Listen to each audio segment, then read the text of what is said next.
வணக்கம். நான் டாக்டர் ராமநாதன் அர்ச்சுனா. இன்றைய தினம் பாராளுமன்றத்திலே கிட்டத்தட்ட 12 நிமிடங்கள் 2 உரை நடந்த 3 உரை ஒரு வீடியோ ஆல்ரெடி போட்டிருக்கிறேன். இது 2வது வீடியோ, 3வது வீடியோவும் போடுகிறேன்.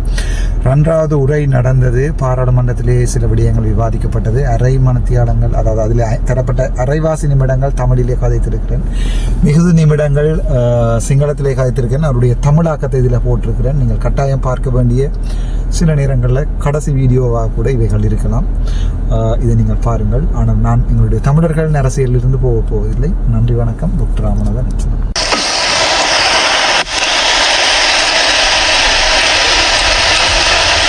කරු රාමනාදන් අර්ජුන මන්ත්‍රීතුමා, ඔබතුමාට විනාඩි 11ක කාලයක් ලැබෙනවා. Thank you presiding member. நான் ஒரு சில விடயங்களை தமிழிலே சொல்லி போட்டு அதன் பிறகு சிங்களத்திலே எனது உரையை ஆரம்பிக்கலாம் நினைக்கிறேன். அண்மைய தினம் எங்களுடைய என்பிபி அரசாங்கத்தினுடைய 159 தூண்களில் மிகப்பெரிய தூணாக இருக்கிற எங்களுடைய யாழ்ப்பாணத்தின் மிகப்பெரிய பிரச்சார பீரங்கி எங்களுடைய இளங்குமரன் அவர்கள் அண்மையில் ஒரு பேட்டியில் நான் பார்த்தேன். என்ன சொல்லியிருக்கிறார் என்றால், நாங்கள் ஜனாதிபதியிடம் மக்களாக எல்லாருமாக சேர்ந்து ஒரு கோரிக்கையை முன்வைப்போம். எங்களுக்கு விடுவிக்கப்படாத இந்த காணிகளில் 2 மணித்தியாலங்கள் மேலதிகமாக உள்ளே போய் வருவதற்கு என்று சொல்லி ஒரு வீடியோ ஒன்றை நான் பார்த்தேன். எங்களுடைய ஜனாதிபதி உட்பட, எங்களுடைய இளங்குமரன் உட்பட, எங்களுடைய யாழ்ப்பாண பாராளுமன்ற என்பிபி பாராளுமன்ற உறுப்பினர்களுக்கு தெரியாது தாங்கள் இப்போது அரசாங்கத்தில் இருக்கிறார்கள் என்று. மன்னிக்க வேண்டும், தெளிவாக கேட்டுக்கொள்ளுங்கள். தெரியாவிட்டால் எழுதி வைத்துக் கொள்ளுங்கள். தாங்கள் இப்போது அரசாங்க எம்பியா இருக்கிற நீங்கள் பொதுமக்கள் ஊடகங்களில் கோரிக்கை வைக்க இயலாத உங்களுடைய ஜனாதிபதியிடம் 2 மணித்தியாலங்கள் மேலதிகமாக பாதைகளை திறந்து விடுங்கள் என்று அதை சொல்லிக்கொண்டு 2வது விடயம் நான் பார்த்தேன். நேற்றைய தினம் ஒரு கடிதம் ஒன்று வந்திருந்தது. 2014ஆம் ஆண்டு A-level எடுக்கின்ற யாழ்ப்பாண பல்கலைக்கழகத்தைச் சேர்ந்த பாஸ் அவுட், அதாவது பட்டதாரிகள் நேற்று முறைப்பாடு கடிதம் எழுதி அனுப்பியிருக்கிறார்கள். ஏனென்றால் எங்களுடைய கௌரவ MP ரஜீவன் அவர்கள் தன்னுடைய அரசியல் பயணங்களுக்கு முதற்பட்ட காலங்களில் வாக்கு சேகரிக்கின்ற நேரங்களிலே இந்த பட்டதாரிகளை சந்தித்து சொல்லியிருக்கிறார், தான் MP ஆகி வந்து முதலாவது 3 மாதங்களுக்குள்ளே எங்களுடைய பிரதமருடன் கதைத்து வடக்கில் இருக்கிற 3000 வேலையில்லா பட்டதாரிகளுக்கு வேலைகளை எடுத்துக் கொடுக்கிறேன் என்று. ஆனால் அதன் பிறகு இப்போது போய் கேட்டபோது சொல்லியிருக்கிறார், நீங்கள் தேர்வு பரீட்சை ஒன்றை எழுதித்தான் வரலாமே ஒழிய நீங்கள் நேரடியாக ஏற்றுக்கொள்ளப்பட முடியாது என்று சொல்லியிருக்கிறார். அப்போது நான் நினைக்கிறேன், தேர்தலுக்கு முன்னர் ஒரு கதை, தேர்தலுக்கு பின்னர் ஒரு கதை. இதற்கு இன்னொரு உதாரணம் ஒன்றை சொல்லுகிறேன். வடக்கு மாநிலத்திலே ஊழல் வைத்தியசாலை என்று சொல்லப்படுகின்ற ஒரு வைத்தியசாலை அல்ல, அங்கே இருக்கின்ற வைத்தியர் கிருசாந்தி அவர்கள் ஊழல்கள் தொடர்பாக நான் எங்களுடைய லஞ்ச ஊழல் ஆணைக்குழுவிலே முறைப்பாடு செய்திருக்கிறேன். அதோட சாவச்சேரி ஆதார வைத்தியசாலையிலே முன்னர் இருந்த வைத்தியசாலை ஊழியர்கள் வைத்தியசாலை நிர்வாகிகள் ஊழல் செய்திருக்கிறார்கள், மில்லியன் கணக்கான பணம் ஊழல் செய்யப்பட்டிருக்கிறது என்பது தொடர்பாக லஞ்ச ஊழல் ஆணைக்குழுவுடன் நான் அவற்றை கொண்டே போட்டபோது இதுவரை இன்று வரை நான் முறைப்பாடு செய்து நான் நினைக்கிறேன் கிட்டத்தட்ட ஒரு 20 நாட்கள் கடந்திருக்கும். இன்று வரை எந்த முறைப்பாடுமே விசாரிக்கப்படவில்லை லஞ்ச ஊழல் ஆணைக்குழுவில். அதுக்கு முக்கியமான காரணம் என்னென்றால், எங்களுடைய என்பிபியினுடைய வடக்கு மாநிலத்திலே இருந்து வந்த எங்களுடைய வைத்தியர் ஸ்ரீபவானந்தராய் அவர்கள் யாழ்ப்பாணம் போதனா வைத்தியசாலையிலே நடந்த அவ்வளவு ஊழலுக்கு சைன் பண்ணி இருக்கிறார். ஆகவே என்பிபி அரசாங்கம் ஒருபோதுமே வைத்தியசாலைகளில் நடந்த ஊழல்களை தேடி பிடிக்காது. ஆனால் ஸ்ரீஜெயவர்த்தனபுர வைத்தியசாலையிலே நடந்த ஊழல், அங்கே ஒரு நியூரோலஜிஸ்ட் ஒருவர் ஊழல் செய்திருக்கிறார் என்று ஸ்ரீஜெயவர்த்தனபுர வைத்தியசாலையில் இருக்கிற ஒரு நியூரோலஜிஸ்டை அரெஸ்ட் பண்ணி இருக்கிறது. ஆனால் வடக்கிலே நான் உங்களை சொல்லியிருக்கேன், என்னுடைய முதல் ஸ்பீச்சுகளே தெரியும், 31,300 பவுண்ட்ஸ் டொக்கா என்று சொல்லப்படுகின்ற ஒரு லண்டனை ஆதார தளமாக இயங்குகின்ற ஒரு நாட்டிய குழு ஒன்று 31,000 பவுண்ட்ஸ் கொடுத்துருக்க, கிட்டத்தட்ட 1,200 லட்சம். அந்த பணத்துக்கும் அந்த பொருள்களுக்கும் எங்கே போன எந்த ஒரு கணக்கறிகளும் யாழ்ப்பாணத்தில் இல்லை. பிரதி அமைச்சரை கேட்கும் போது பிரதி அமைச்சர் சொல்லுகிறார், நாங்கள் இன்டர்னல் ஆடிட்டர்ஸ் பாராளுமன்றத்தில் சமர்ப்பிக்கிறோம் என்று. என்னென்றால் சில விடயங்களை விளங்கிக் கொள்ளணும். கேட்கிற விடயங்களை தமிழில் கேட்கும் போது அவை விளங்கவில்லை என்றால் டிரான்ஸ்லேஷனை வடிவாக கேட்டுக்கொள்ளும். நான் ஒன்றும் இன்டர்னல் ஆடிட்டை கேட்கவில்லை. நான் கேட்டது வைத்தியசாலையிலே நோயாளர் நலன்புரி சங்கத்திலே வருகின்ற பண விவரங்கள். உங்களுக்கே தெரியும், இன்றைய தினம் பிரதி சுகாதார அமைச்சர் ஒத்துக்கொண்டிருக்கிறாராம், வடக்கில் வைத்தியசாலைகளிலே ஊழல்கள் நடக்கிற என்பதை நான் ஏற்றுக்கொள்கிறேன், அவற்றை நான் பார்க்கிறேன் என்று சொல்லியிருக்கிறார். ஆனால் இந்த ஊழலை பிடிப்போம், கள்ளர்களை பிடிப்போம், நாங்கள் சுத்தவாளிகள் என்று சொல்லி இதுவரை வந்த எந்த அரசாங்கமும் இதுவரை சரியான விடயங்களை செய்யவில்லை. எங்களுக்கு கவலை. உங்களுக்கு நான் 100% ஆதரவளித்தவன், ஆனால் இதை நினைக்கும் போது மிகவும் கவலை. 2வது விடயம், மன்னாரை பாருங்கள். நான் இன்று பாராளுமன்றத்தில் இருக்கிறேன் என்றால் யாழ்ப்பாணமும் மன்னாரும் தான் நான் பாராளுமன்றத்துக்கு வருவதற்கு முக்கியமான காரணங்களாக இருந்த இடம். மன்னாரிலே ஒரு ஆதார வைத்தியசாலை, ஒரு மன்னார் ஜெனரல் ஹாஸ்பிட்டல், ஒரு மாவட்ட வைத்தியசாலையிலே ஒரு குழந்தை பாலூட்டும் போது இறந்து விழுந்து செத்த அந்த அம்மாவிற்கும் அந்த குழந்தைக்கும், குழந்தை இறந்தது பிறகு தூக்கு போட்டு செத்த அந்த மரியதாஸ் என்று சொல்லப்படுகின்ற அந்த குடும்பத்திற்கு இன்று வரைக்கும் நீதி இல்லை, இன்று வரைக்கும் விசாரணைகள் இல்லை. மன்னாரிலே விசாரணைகள் நடந்து கொண்டிருக்கிறது. வைத்தியசாலை வைத்தியர் கைது செய்யப்படவில்லை. நேற்றைய தினம் பார்த்தேன், டிக்கோயா வைத்தியசாலையிலே ஒரு குழந்தை பிள்ளை ஒன்று போய் அங்கே அவர்கள் பால் புரை கேறி அட்மிட் பண்ணுகின்ற போது வைத்தியர் இல்லை. வைத்தியர் எங்கே ஓட்டு போது வைத்தியர் வீடு போய்விட்டார். அதன் பிறகு அந்த பிள்ளையை எடுத்துக்கொண்டு போயிருக்கிறார்கள் ஒரு பிரைவேட் வைத்தியசாலைக்கு, தனியார் வைத்தியசாலைக்கு. அங்கே சொல்லியிருக்கிறார்கள் பார்க்க மாட்டேன். எனக்கு இப்போ ஞாபகம் இருக்கிற சாவச்சேரி வைத்தியசாலையிலே வேலை இல்லாத நேரத்திலே நான் அன்றைய தினம் என்னுடைய டியூட்டி அல்ல, குவார்டர்ஸிலே காலக்கணக்காக வாழ்ந்தவன் நான், என்னுடைய குழந்தையை வைத்துக் கொண்டு வாழ்ந்தவன் நான். அழுகுரல் கேட்டபோது போட்டிருந்த ஹார்ட் சட்டையுடன் டிஷர்ட்டுடன் போய் நான் அந்த பேஷண்டை ரீசசிடேட் பண்ணி அனுப்பியிருந்தேன். ஆனால் இன்று அந்த அவ்வாறான வைத்தியர்கள் அந்த நேரங்களிலே செய்யும் போது யாருமே அதற்குரிய நடவடிக்கை எடுக்கவில்லை. யாழ்ப்பாண வைத்தியசாலையிலே மலரவன் ஐயாவினுடைய ஓட்டிலே வைத்தியசாலை அத்தியட்சகர் அல்லது டிரெக்டர் சத்தியமூர்த்தி அவர்கள் மிகப்பெரிய ஊழல் வேலைகளை செய்தார். அந்த ஓட்டை இல்லாமல் பட ஆசியாவிலே அதிகூடிய சர்ஜரி செய்யப்படுகின்ற வைத்தியசாலை என்று சொல்லப்படுகின்ற யாழ்ப்பாண மலரவன் ஐயாவினுடைய அந்த ஓட்டை இல்லாமல் பண்ணி அங்கே இன்னும் 3-2 யூனிட்களை கொண்டே போட்டு குழப்புவதற்காக வேலைகளை செய்தார். ஆனால் இங்கே நான் இங்கே நடந்த எங்களுடைய செக்டோரல் ஓவர்சைட் கமிட்டியிலே அவற்றை கலைத்து டிஜியிடம் சொல்லி செக்ரட்டரியிடம் சொல்லி அந்த வேலையை நிப்பாட்டி இருக்கிறேன். அதை விட நான் ஒரு சில விடயங்களை சொல்றேன். මම සිංහලිකයන මම මේ පාර්ලිමේන්තුව ආවේ පොලිටික්ස් කරලා නෙමෙයි. මම කවදාවත් පොලිටික්ස් කරලා නැහැ. අවුරුදු 30 මම ඡන්ද දාලා නැහැ කාටවත්. හැබැයි 2024 මම අපොයින්ට්මන්ට් එකක් අරගෙන ගියා සාවච්චේරි බේස් හොස්පිටල් එකේ. එතන බිලියන් 17ක්. ඒකෙන් நான் இந்த விடயத்திலே ஒரு விடயங்கள் ஒன்றை உங்களுக்கு நான் சிங்களத்திலே சொல்ல வேண்டும். என்னென்றால், கடந்த 39 வருடங்களாக நான் ஒரு நாள் கூட பாராளுமன்றமோ அல்லது ஜனாதிபதி தேர்தலோ அல்லது எந்த ஒரு தேர்தலுக்கும் வாக்களித்தவன் இல்லை. இதுவரை என்னுடைய வாழ்க்கையிலே அரசியல் என்பதை கையில் எடுத்தவனும் அல்ல, இந்த பொலிட்டிக்ஸ் செய்தவனும் அல்ல. நான் 2024ஆம் ஆண்டு சாவகச்சேரி ஆதார வைத்தியசாலையினுடைய வைத்திய அத்தியட்சகராக எனது முதலாவது நியமனத்தை பெற்றுக்கொண்டு நான் சாவகச்சேரி வைத்தியசாலைக்கு சென்றேன். ලක්ෂ 170ක් එතන ඒ හොස්පිටල් එකට ඩයස්පෝරා එකෙන් දීලා තිබ්බා. මම යනකොට මම දැක්කා ඒ හොස්පිටල් එක සර්ජිකල් තියටර් එකක් නැහැ. அதே நேரம் எங்களுடைய புலம்பெயர் மக்கள் தென்மராட்சி டெவலப்மெண்ட் அசோசியேஷனால் 170 லட்சம் புலம்பெயர் மக்களிடம் சேகரிக்கப்பட்டு சாவச்சேரி ஆதார வைத்தியசாலைக்கு சத்திர சிகிச்சை உபகரணங்கள் உட்பட அவற்றை வளப்படுத்துவதற்கான சகல உபகரணங்களையும் வேண்டி அனுப்பியிருந்தார்கள். ஆனால் நான் அங்கே போயிருந்த போது அங்கே எந்த சத்திர சிகிச்சையும் நடக்கவில்லை, எந்த சத்திர சிகிச்சை கூடங்களும் இருக்கவில்லை. அடிமாடி மட்டுமே, அதாவது ஒரு முதலாவது மாடி மட்டுமே அங்கே கட்டப்பட்டிருந்தது. 2வது 3வது மாடி 2-3 தரம் டக்ளஸ் அவர்களாலும் அதே நேரம் அங்கஜன் ராமநாதன் அவர்களாலும் அரசியலுக்காக திறந்து பூட்டப்பட்டு விளையாடப்பட்டு கொண்டிருந்தது. நான் போன போது அங்கே இந்த சத்திர சிகிச்சை கூடங்களும் சாவச்சேரி ஆத்திர வைத்தியசாலையில் இருக்கவில்லை. හදලා තියෙනවා පළවෙනි බිල්ඩින් එක විතරයි 3 වාරක් ඕපන් කරලා තියෙනවා. ඩක්ලස් අවිල ඕපන් කරා, අංකජන් රාමනාජන් අවිල ඕපන් කරා.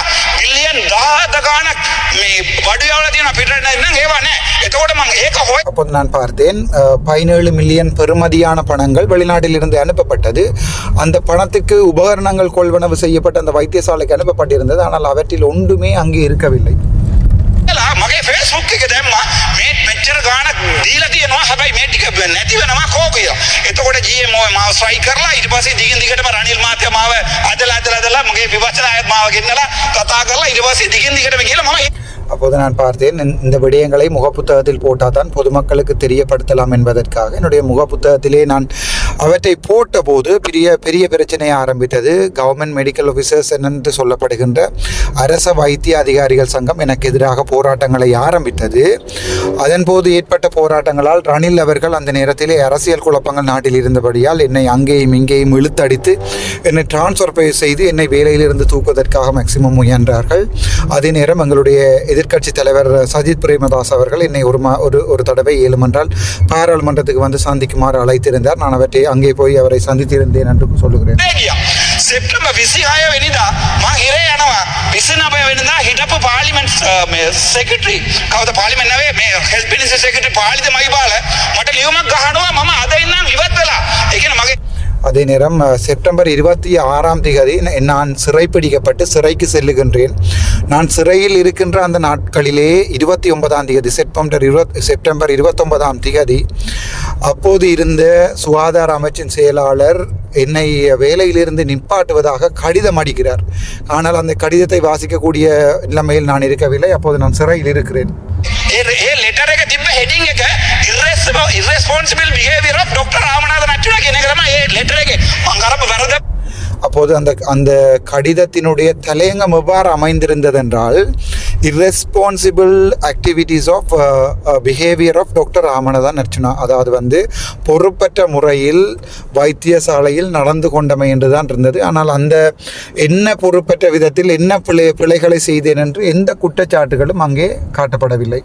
මොකුත් නෑ මං කිසි වරදක් කරේ නෑ හැබැයි මම දවස් 19ක් හිරේ ගියා එළියට ඇවිල්ලා මම නොමිනේෂන් එක දැම්මා එතකොට මම ඉන්ඩඩික් වෙලා ඉවරයි අපේ ඩිරෙක්ටර් අර්ජුන දෙලනසට මම කතා කරලා ඇහුවා 9 වෙනිදා සර් මම තාම සර්විස් එකේ ඉන්නවාද කියලා සර් කිව්වා ඔයාව ඉන්ඩඩික් කරලා ඉවරයි කියලා එතකොට නොමිනේෂන් එකක් දාලා පාර්ලිමේන්තුවට ඇවිල්ලා මාසයකින් ගිහිල්ලා එකෙක් නඩුව දැම්මා. அப்போது நான் 29ஆம் தேதி அந்த கடிதம் அடிக்கப்பட்டாலும் அடுத்த மாதம் அக்டோபர் மாதம் 9ஆம் தேதி நான் சிறையிலிருந்து வெளியால் வருகிறேன். சிறையில் வெளியால் வந்து அன்றே என்னுடைய டிரெக்டர் பேராதனை வைத்தியசாலை அதிகாரி நிர்வாக அதிகாரி வைத்தியர் டாக்டர் அர்ஜுன திலகரட்ன அவர்களிடம் கால் பண்ணி கேட்கிறேன், சார் நான் இப்போதும் சேவையில் இருக்கிறேனா, வேலைக்கு வரவாண்டு. அப்போது அவர் சொல்லுகிறார், இல்லை நீங்கள் இந்த வேலையிலிருந்து நீக்கப்பட்டிருக்கிறீர்கள், இன்டடிக் பண்ணப்பட்டிருக்கிறீர்கள் என்று சொல்லுகிறார். அதற்கு பிறகு நான் 11ஆம் தேதி பாராளுமன்றத்துக்குரிய நொமினேஷன் என்று சொல்லப்படுகிற விண்ணப்ப பத்திரங்களை தாக்கல் செய்கிறேன். அதன் பிறகு நான் பாராளுமன்ற உறுப்பினர் ஆகிறேன். කෝට ෆැපිල් එකේ මම ඩොක්ටර් වෙලා ඉන්න කාලේ මාව මේ මම නොමිනේෂන් එක දැම්ම කියලා ඒක වරදි කියලා මාව ඉන්ඩඩික් කරන්න කියලා. හැබැයි அதன் பிறகு ஓஷத எனப்படுவரால் ஒரு வழக்கு ஒன்று தாக்கல் செய்யப்பட்டது. நான் வைத்தியராக பணிபுரிகின்ற காலப்பகுதியிலே வைத்தியசாலையில் பணிபுரிந்து கொண்டு நொமினேஷன் அதாவது விண்ணப்ப பத்திரங்களை பாரம் கொடுத்திருக்கிறேன் என்றும், ஆகவே அவை இலங்கையினுடைய அரசியல் ஜாபுக்கு எதிரானவை என்றும் வழக்குகள் தாக்கல் செய்யப்பட்டது. அந்த வழக்குகள் இப்போது நடந்து கொண்டிருக்கிறது. මම ඉන්ඩඩික් වෙලා ඉන්නකොට මම කොහමද ඉවත් වෙන්නේ? එතකොට මම ලියුම ලියලා තියෙනවා සිංහලෙන්. එතකොට ඒ ලියුම තියෙන ඔයා අද ඉන්නම් ඉවත් වෙලා ඉන්නවා කියලා. அப்போது எனக்கு அடிக்கப்பட்ட கடிதம் சிங்கள மொழியிலே இருந்தது. அந்த கடிதத்திலே இருந்தது என்னவென்றால், நீங்கள் இன்றைய தினத்திலிருந்து எங்களுடைய சேவையிலிருந்து நீக்கப்பட்டிருக்கிறீர்கள் என்ற சிங்களத்தில் அந்த கடிதம் இருந்தது. என்னை அவர்கள் விலத்தி வேலைக்கு வர வேண்டாம் என்று சொன்னதன் பிறகு நான் நான் வேலைக்கு வரவில்லை என்று என்னோட மறுபடியும் ஒரு கடிதத்தை கொடுப்பதாகவே அவற்றை நான் ஏற்றுக்கொண்டு நான் என்னுடைய சுகாதார வைத்திய அதிகாரி சேவையிலிருந்து விலத்தி சென்றேன் என்று சொன்னேன். ඉවත් වෙච්ච කවුරුහරි ඉවත් කරපු එකන කොහමද එයා රිසයින් වෙන්නේ? රිසයින් වෙන්න බෑ. එතකොට ඒ නඩුව යන්නේ 26 වෙනිදා 20. இப்போ நினைத்து பாருங்கள், சாதாரணமாக ஒருவரை வேலையிலிருந்து நிப்பாட்டி விட்டால் அவர் மறுபடியும் போய் நான் நிற்கிறேன் என்று என்னோட மறுபுறம் ஒரு கடிதத்தை கொடுக்கிறது. ஏற்கனவே நிப்பாட்டப்பட்டு விட்டது. 29ஆம் தேதி செப்டம்பர் மாதம் என்னை நிப்பாட்டி விட்டார்கள். அதற்கு பிறகு நான் வெளியால் மறுபடியும் ஒரு கடிதத்தை கொடுக்கவா நானாக நிற்கிறேன் என்று இல்லை, நான் இப்போ சேவையில் இல்லை. அதை சிங்களத்தில் சொல்லுகிறேன். අපේ පාර්ලිමේන්තුවේ ඉන්න 159 වල තියෙන ලොකුම ප්‍රශ්නය තමයි මෙතන කවුරු ආවිල්ලා ඇත්ත කියනවනේ බලන්න අපේ දැන් අපි පඩියක් එන්න 3.85යි ඒකෙන් 200ක් එනවා මට. எங்களுடைய பாராளுமன்றத்தில் இருக்கிற பெரிய பிரச்சனை என்னவென்றால் 159 பாராளுமன்ற உறுப்பினர்களுக்கும் நான் ஒரு பெரிய பிரச்சனையாக இருக்கிறேன். என்னவென்றால் நான் ஏதாவது ஒரு உண்மையை இங்கே சொன்னால் அது முழு பேருக்கும் மிகப்பெரிய பிரச்சனையாக இருக்கிறது. முழு பேருக்கும் பாராளுமன்றத்திலே முழு பேருக்கும் அது ஒரு பெரிய பிரச்சனையாக இருக்கிறது. ஆகவே எனக்கு இனிமேல் என்ன நடக்கும் என்று தெரியாது. තව ලක්ෂයක් එනවා මේ අපේ ඔෆිස් එක පවත්වාගෙන යන්න. දැන් මේක 159ක්. හිතලා බලන්නකෝ NBB එකේ ඔෆිස් එකක් තියෙනවාද 159ක්? නැත්නම් අපේ කට්ටිය කවුරු හරි ඔෆිස් එකක් දාලා මිනිස්සු හම් වෙලා මිනිස්සුගේ ප්‍රශ්න අහලා මේ ඇවිල්ලා පාර්ලිමේන්තුව කතා කරනවද නැහැ? එතකොට අපි සම්පූර්ණ அதே நேரம் எங்களுக்கு 3,85,000 ரூபா பெறுமதியான சம்பளம் அரசாங்கத்தால் தரப்படுகிறது. அது சம்பளம் இல்லை, சம்பளம் 51,000 ரூபா தான் சம்பளம். மிகுதி 2 லட்சம் எங்களுடைய பயண செலவுகளுக்காக தரப்படுகிறது. 1,75,000 ரூபா என்று வைத்துக் கொள்வோம். 2 லட்சம் இல்லை, 1,75,000 ரூபா பயண செலவுகளுக்காக வைக்கப்படுகிறது. அதே நேரம் இன்னொரு 1 லட்சம் வந்து நாங்கள் அதாவது வந்து எங்களுக்கு அது ஒரு சம்பளம் அல்ல, அது பேமெண்ட் அல்ல, அது வந்து ஒரு என்னென்னு சொல்வது தமிழிலே ஒரு ப்ரொவிஷன் என்று தான் சொல்லலாம். இன்னொரு 1 லட்சம் ரூபா வந்து நீங்கள் ஒஃபிஸை நடத்துவதற்கான அல்லது உங்களுடைய சாதாரணமாக ஒஃபிஸ் ஒன்று நடத்தும் போது உங்களுக்கு சின்ன சின்ன செலவுகள் வரும், கரண்ட் பில்லுகள் மற்றது அந்த ஒவ்வொரு விடயங்களும் வரும். ஸோ அவற்றை செய்வதற்கான ஒருவரை வைத்து நீங்கள் வேலை செய்ய வேண்டியிருக்கும். அதே நேரம் ஆஃபீஸுக்கு பெயிண்ட் அடிக்க வேண்டி வரும். அப்படி இப்படி அந்த இதர மிசலேசிய செலவுக்காக 1 லட்சம் வருகிறது. இந்த நாட்டிலே 189 ஆஃபீஸ்கள் இருக்கிறதா என்பிபியிடம். அதே நேரம் யோசிச்சு பாருங்கள், சைக்கிள் கட்சியாக இருக்கட்டும், எந்த கட்சியாக இருக்கட்டும், எங்கே ஒரு ஆஃபீஸ் நடத்தப்படுகிறது. ஆகவே நாங்கள் இந்த நாட்டிலே மிகப்பெரிய பொய்யை மக்களுக்கு சொல்லுகிறோம். நாங்கள் உண்மையாகவே என்னென்றால் ஒரு ஆஃபீஸ் ஒன்றை போட்டு அந்த ஆஃபீஸில் இருந்து கதைத்து மக்களுடைய பிரச்சனைகளை கேட்டு பாராளுமன்றத்தில் நாங்கள் வந்து கதைக்கிறோமா? இல்லை, முற்றுமுழுதாக நாங்கள் மக்களை ஏமாற்றுகிறோம் என்று சொல்லுகிறேன். තව එකක් මං කියන්න මේ අනුරාධපුර මං ගියා නඩුවට ඒ මට දාපු නඩුව සිග්නල් එක. ඒ කියන්නේ කලර් ලයිට් එක දැම්මා කියලා නඩුවක් විතරයි. ඒ නඩුවේ මට ගෙනත් දුන්නා පාර්ලිමේන්තුවේ එතුමා නෑ. දැන් ඔක්කොම කේස් නම කියන්නත් මට කැමති නෑ. මෙතන ලොකු කතාවක් කියපු മന്ത്രി කෙනෙක්ගේ සෙක්‍රටරි ලේකම්ගේ නමට ලියලා තියෙනවා ලක්ෂ 500 ගේ එකක්. ඒ කියන්නේ අනුරාධපුර මැදේ කාට හරි ගන්න පුළුවන් ලක්ෂ 50ට ගේ එකක්. අද අපි 52ක් ගෙනාවා මුත්තර කාසුගෙන 52ක්. හැබැයි ඒ ජරා වැඩක් කරලා තියෙන්නේ NBB එක ලොක්කා. ඒක අත්සන් කරලා තියෙන්නේ ඒගොල්ලෝගේ කාලේ තව විනාඩි 2යි කරු මන්ත්‍රීතුමනි. Thank you sir. එතකොට මම ඒ ඔප්පුවක් ගන්නලා මේ පාර්ලිමේන්තුවේ ගෙනත් දුන්නා. ලක්ෂ 500 ගේ එක ලක්ෂ 50ට ලියලා ඉවරලා අපි 52ක් ගේනවා මුත්තර කාසුගෙන. ලැජ්ජ වෙන්න. அப்போது நான் சொல்லுகிறேன், நான் அண்மைய தினம் அனுராதபுரத்துக்கு என்னுடைய வழக்கு ஒன்றுக்கு போனேன். அது என்ன வழக்கு தெரியுமா? அந்த வழக்கானது ஒரு கலர் லைட் ஒன்றை போட்டதற்காக, பாராளுமன்ற உறுப்பினருக்கு சிக்னல் லைட் ஒன்றை, கலர் லைட் ஒன்றை போட்டதற்கான வழக்கு. அந்த வழக்குக்கு நான் போனபோது எனக்கு ஒரு உறுதி ஒன்றை கொண்டு தந்தார்கள். அந்த உறுதி வந்து 500 லட்சம் பெறுமதியான 50 மில்லியன் அல்லது 500 லட்சம் பெறுமதியான ஒரு வீடு ஒன்று, வீடும் காணியும் 50 லட்சத்துக்கு எழுதப்பட்டிருக்கிறது. நினைத்து பாருங்கள், அனுராதபுரத்தின் நடுப்பகுதியில் மிகவும் பிரபல்யமான ஒரு இடத்துல 50 லட்சத்துக்கு எங்களால் வீடு வேண்ட முடியுமா? முடியாது. 50 லட்சத்துக்கு வீடு வேண்டி இருப்பதாக இந்த என்பிபி அரசாங்கத்தினுடைய ஒரு மிகப்பெரிய ஆள், நான் பேரை சொல்ல விரும்பவில்லை என்று சொல்லுகிறேன், ஒரு மிகப்பெரிய அமைச்சர் ஒருவருடைய ஒரு லேகம் என்று சொல்வார்கள், செக்ரட்டரி என்று சொல்வார்கள், செக்ரட்டரி என்ற பெயரிலே அந்த வீடு வாங்கப்பட்டிருக்கிறது.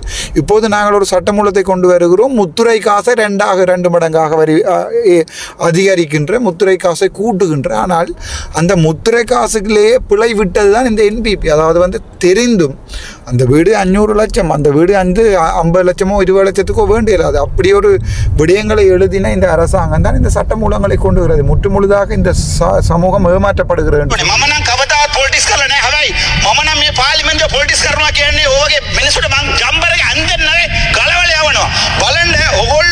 நான் ஒருபோதுமே அரசியல் செய்ய விரும்புவன் அல்ல. ஆனால் நான் இந்த பார்லிமெண்ட்டில் வந்து அரசியல் செய்வனாக இருந்தால், பாராளுமன்றத்தில் ஒரு மிகப்பெரிய கதை ஒன்று இருக்கிறது. அவர் ஒவ்வொருவரையும், பாராளுமன்ற உறுப்பினர்களையும் சிறைப்பிடித்து சிறைக்கு அனுப்பும்போது சிங்களத்தில் சொல்வார்கள் ஜம்பர் ரந்தன். நாங்கள் ஜம்பர் போடுவது உங்களுக்கு எல்லாருக்குமே தெரியும். ஜம்பர் ரந்தனுவான்னு சொல்லி, அதாவது ஜம்பர் ஓயாட்டாந்தனுவாண்டால் உனக்கு நான் ஜம்பரை போட்டு காட்டுறேன், கூட்டி கொண்டு போய் சிறையிலேருந்து ஒரு மாறி பேசப்படுவார்கள். நான் அப்போ சொல்லுகிறேன், நான் இந்த பாராளுமன்றத்தில் பொலிட்டிக்ஸ் செய்வனாக இருந்தால் ஜம்பர் போடுவதில்லை, அந்த நோண்டா போடுவதில்லை, ஜம்பரை கலட்டி காட்டுவேன் என்று கோபமாக பேசுகிறேன்.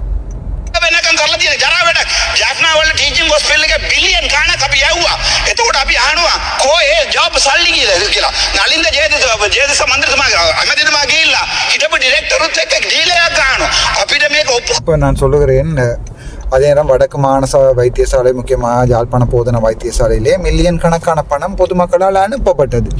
அந்த பணம் எங்கே என்று கேட்டு போட்ட வழக்குகளை கூட இவர் பார்க்கிறார்கள் இல்லை. எங்களுடைய முன்னாள் எங்களுடைய தற்போதைய இருக்கிற அமைச்சர் நலிந்த ஜேதிஸ் அவர்கள் இப்போது போய் யாழ்ப்பாணத்து போதனா வைத்தியசாலையினுடைய நிர்வாக அதிகாரியுடன் டீல் அடித்து அந்த வழக்குகளை எடுப்பதும் இல்லை, இவற்றை விசாரிப்பதும் இல்லை, அந்த காசுகளை என்ன நடந்தது என்று பார்ப்பதும் இல்லை. එලිය නඩුවක් දාගන්න. හැබැයි තව එකක් කියන්න ඕනේ අපේ සභානායකතුමාට මම ලිවන් ලියලා දුන්නා මම පාර්ලිමේන්තුව ඇතුළ කතා කරපු කතාවට 323 කන්ටේනර් ගැන ඇතුළ කතා කරපු කතාවට මාව ගෙන්න ගත්තා CID එක. මම ගියා මං සාමාන්‍යයෙන් දෙමළ මිනිහෙක් CID එකට යනකොට බය වෙලා යන්නේ. ඒ කාලේ අපි කෑලි කපලා අපිට වෙටි දීලා අස්තික එළියට දාලා එහෙමනේ කරේ. அப்போது நான் சொல்லுகிறேன், நான் பாராளுமன்றத்தின் உள்ளே கதைக்கப்பட்ட 323 கண்டெய்னர் தொடர்பாக என்னை சிஐடியும் அழைத்திருந்தார்கள். சாதாரணமாக ஒரு தமிழ் மகன் ஒருவன் சிஐடிக்கு போகும்போது பயங்கரமாக பயந்து விழுந்து தான் சிஐடிக்கு போவார்கள். ஆனால் நான் எந்த பயமும் இல்லாமல் சிஐடிக்கு போனேன். உண்மையாகவே தமிழ் மக்களை கொண்டு போய் சிஐடியிலே கண்ணை வெளியால் எடுத்து வெட்டி குத்தி தான் வரலாறுகள் இருக்கிறேன் என்று சொல்லுகிறேன். යනකොට CID එක තිබ්බ සම්පූර්ණම මේක දැන් මාර කරලා මේගොල්ලෝ. එතන යනකොට මට හිනාවක් ගියා. ஆனால் இப்போது அங்கே போகும்போது சிஐடியில் இருந்த பயங்கள், அங்கே இருக்கின்ற வளமையான செயற்பாடுகள் எல்லாத்தையுமே இவர்கள் மாற்றி விட்டிருக்கிறார்கள். இப்போது அங்கே உள்ளுக்குள்ள போகும்போது சிரிப்பு தான் வருகிறது. අනේ ඩොක්ටර් ඒක ගැන සම්බන්ධ මොකරි ඔයාට ඩොකියුමන්ට් එකක් තියෙනවනේ දෙන්න කියලා. මම කිව්වා මම මේක දෙන්නේ නැහැ. ඕනනම් අවිල්ලා අහන්න පාර්ලිමේන්තුවේ මම පාර්ලිමේන්තුව ඇතුළේ දෙන්න කියලා. ඊට පස්සේ මම දැක්කා ඊට පස්සේ මන්දිරලා அப்போது அவர்கள் என்னிடம் கேட்டார்கள், கௌரவ பாராளுமன்ற உறுப்பினர்களே, உங்களால் சிஐடிக்கு ஏதாவது தகவல்களை தர முடியுமா இந்த 323 கண்டெய்னர்கள் தொடர்பாக என்று. நான் சொன்னேன், வெளியே என்னால் தர முடியாது, முடிந்தால் பாராளுமன்றத்தில் வந்து கேளுங்கள், நான் பாராளுமன்றத்திலே தருகிறேன் என்று சொல்லியிருக்கிறேன். එලිය කතා කරන්න කියලා මට තේරෙන්නේ නැහැ. 159 ලක්ෂ 225 කියන්න ඕන දේවල් මම කියලා තමයි ඉවර කරන්නේ. මේක அப்போது 2 பாராளுமன்ற உறுப்பினர்கள் இந்த பாராளுமன்றத்தில் எழும்பி சொல்லியிருந்தார்கள், இவ்வளவு சொல்லுகின்ற விடயங்களை முடிந்தால் உங்களுக்கு காட்ஸ் இருந்தால் வெளியே வந்து சொல்லி பாருங்கள் என்று. அப்போது நான் சொல்லுகிறேன், 159 பாராளுமன்ற உறுப்பினர்கள் அல்ல 225 லட்சம் மக்கள் வந்து என்னை விரட்டி கேட்டாலும் நான் சொல்லணும் நினைத்ததை சொல்லித்தான் ஆகுவேன். எனக்கு அந்த காட்ஸ் இருக்கிற என்று சொல்லுகிறேன். අර 323 කන්ටේනර් කරන මම ඒක ඉවර කරන්න ඕනේ. දැන් මම මේ වගේ 323 කන්ටේනර් රිලීස් කරා නම් මම අද හිරේ. හේතුව මම දෙමළ අනිත් එක මම අත්ත කියන්නේ නැහැ. හැබැයි ඔය විමල් රත්නායක මහත්තයා දැන් එළියේ hinaවන ඉන්නවා. දැන් ආණ්ඩු உண்மை என்னவென்றால் இப்போது பாருங்கள், நான் ராமநாதன் அர்ச்சுனா இந்த 323 கண்டெய்னர்களையும் ரிலீஸ் பண்ண சொல்லி ஒரு ஓர்டரை கொடுத்திருந்தால் நான் இப்போது சிறைக்குள் போயிருப்பேன். ஏனென்றால் நான் ஒரு தமிழன். ஆனால் எங்களுடைய பிமல் ரத்நாயக்க அவற்றை ரிலீஸ் பண்ண சொல்லிவிட்டு இப்போது சிரித்து கொண்டு வெளியே இருக்கிறார் என்று சொல்லுகிறேன். මේගොල්ලෝ අනිත් පැත්තට යනවා. අරගොල්ලෝ මේ පැත්තට එනකොට ওই 323 ගැන හොයාගන්නවා. ඒ හොයාගන්න කාලේ මට දැන් නාමල් රාජපක්ෂ මං කාලයක් හිතාගෙන හිටියා. நான் நினைக்கிறேன், இன்னொரு காலம் போகும்போது இப்போது அரசாங்க கட்சிகளாக இருப்பவர்கள் எதிர்க்கட்சிகளாக மாறுவார்கள், எதிர்க்கட்சிகளாக இருப்பவர்கள் அரசாங்க கட்சிகளாக மாறுவார்கள். அப்போது இந்த 323 கண்டெய்னர்ஸ் தொடர்பாக மிக தெளிவாக தேடி அதுக்குரிய பதிலை எடுப்பார்கள். அப்போது அதை பார்த்து கொள்ளலாம். நான் காலங்காலமாக நினைத்திருந்தேன், என்னுடைய தந்தையை கொண்ட நாமல் ராஜபக்சவை நான் ஒரு நாளைக்கு கொள்ள வேண்டும் என்று என்னுடைய மனதிலே வைராக்கியம் இருந்தது. ஆனால் அவை இப்போது எல்லாமே மாறி போயிருக்கிறது. நாங்கள் நண்பர்களாகி இருக்கிறோம். இதுதான் உண்மை. මරපු නාමල් රාජපක්ෂ මම එක දවසක් මරන්න ඕනේ කියලා හිතපු මිනිහා. අද කියලා මම ලස්සනට කතා කරා. මචං ඒ වෛරය අපේ පපුවේ තිබ්බා. අත්ත කියන්න. කාලේ අපි පොඩි කාලේ ඉන්නකොට අවසානයි. මම පොඩි කාලේ ඉන්නකොට මට කිව්වා සිංහල මිනිස්සු කියන්නේ ජකා වගේ. සිංහල මිනිස්සු කියන්නේ අනිත් මිනිස්සුගේ බඩ මේම කරලා පොට ඉන්නෝ. මේ අනිත් මිනිස්සු බඩ මේම කරලා කන මිනිස්සු කියලා. එතකොට අපිට සිංහල තේරෙන්නේ නැහැ. සිංහල කතා කරන්නේ නැහැ. එක සිංහල මිනිහා දැකවත් නැහැ. අපි හිතාගෙන හිටියා සිංහල මිනිස්සු කියන්නේ වැරදි මිනිස්සු කියලා. ඒ වගේ நாங்கள் சிறுவர்களாக இருக்கும்போது எங்களுக்கு சொல்லப்பட்ட விடயம், சிங்கள மக்கள் மிகவும் மோசமானவர்கள், அவர்கள் பேய் மாதிரி இருப்பார்கள், அவர்கள் மக்களுடைய வயிற்றை கிழித்து சாப்பிடுவார்கள் என்று. அப்போது எங்களுக்கு சிங்களம் தெரியாது, சிங்களத்தை கதைக்க முடியாது. அப்போது நாங்கள் சிங்கள மக்களை தொடர்பாக பிள்ளையாகத்தான் நினைத்து கொண்டிருந்தோம். அதே நேரம் சிங்கள மக்களுக்கு என்ன சொல்லப்பட்டது என்றால், தமிழ் மக்கள் என்று சொன்னால் குண்டு வைப்பார்கள், ஆகவே பத்திரமாக இருக்கணும். தமிழ் மக்கள் எல்லாருமே இந்த நாட்டை பிரிக்க வழிகிறார்கள், எரிப்பார்கள், குண்டு வைப்பார்கள் என்று தான் சொல்லப்பட்டது. இப்படித்தான் இந்த நாட்டை பிரித்து வைத்திருந்தீர்கள்.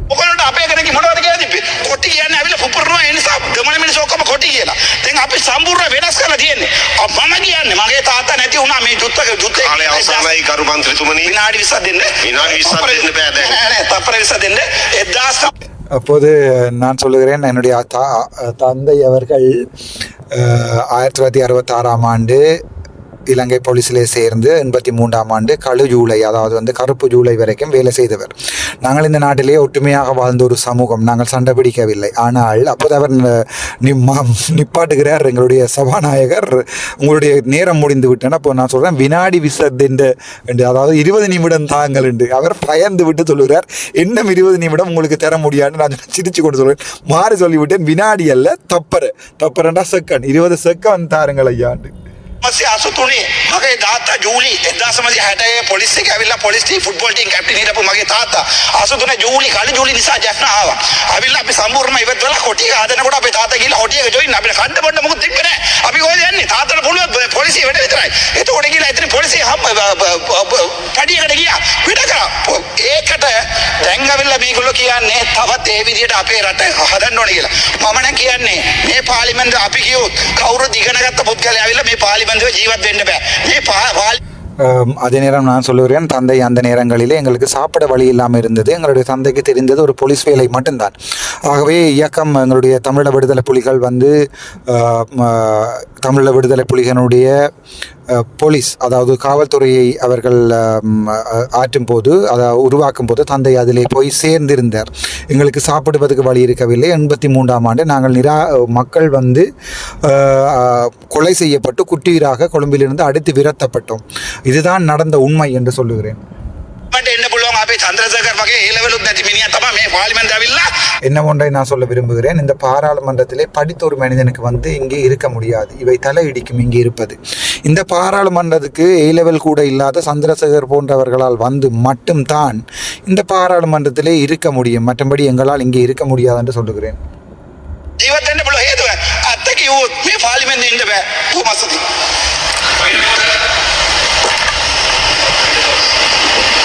அப்போது ரஜீவன் அவர்கள்